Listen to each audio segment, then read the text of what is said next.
ممبئی میں دہشت گردی پر اقوام متحدہ کی سلامتی کونسل کے اجلاس میں وزیر خارجہ ایس جے شنکر نے خوب کھری کھوٹی سنائی ہے۔ ممبئی حملوں کا تذکرہ کرتے ہوئے انہوں نے کہا کہ یہ عالمی ادارہ بہت سے معاملات میں دہشت گردوں پر پابندی لگانے میں ناکام رہا ہے کیونکہ اس کے راستے میں سیاست آ گئی۔ اتنا ہی نہیں، انہوں نے کہا کہ آج بھی ممبئی دہشت گردانہ حملے کے ماسٹر مائنڈ کو بچایا جا رہا ہے اور انہیں سزا نہیں مل سکی ہے۔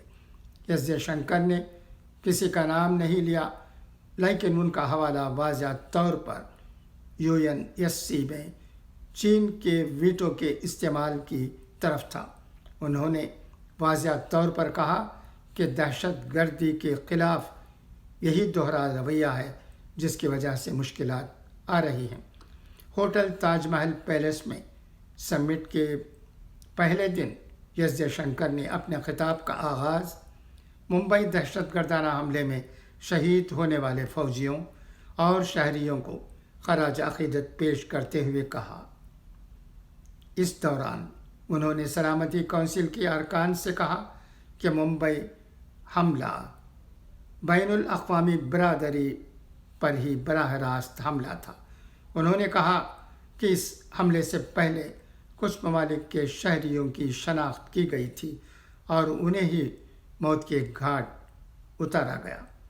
اس طرح اقوام متحدہ کی سلامتی کونسل کے ہر رکن کو ایک طرح سے دہشت گردی نے چیلنج کیا تھا۔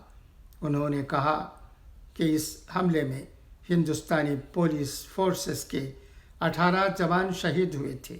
اس کے علاوہ تاج ہوٹل کے حملے کے 12 افراد جان کی بازی ہار گئے۔ سیکورٹی اہلکار بھی ڈیوٹی کرتے ہوئے شہید ہوئے تھے۔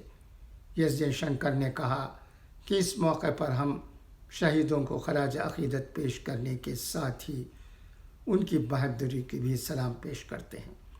بین الاقوامی برادری سے تعاون کی اپیل کرتے ہوئے وزیر خارجہ نے کہا کہ ہم سبھی کو متحدہ ہو کر یہ پیغام دینا چاہیے کہ ہم دہشت گردوں کے سامنے نہیں جھکیں گے اور جو کچھ انہوں نے کیا ہے اس کے لیے انہیں کبھی معاف نہیں کیا جائے گا۔ 26/11 کے دہشت گردانہ حملے کو بھی کبھی فراموش نہیں کیا جائے گا اور متاثرین کے ساتھ انصاف کیا جائے گا۔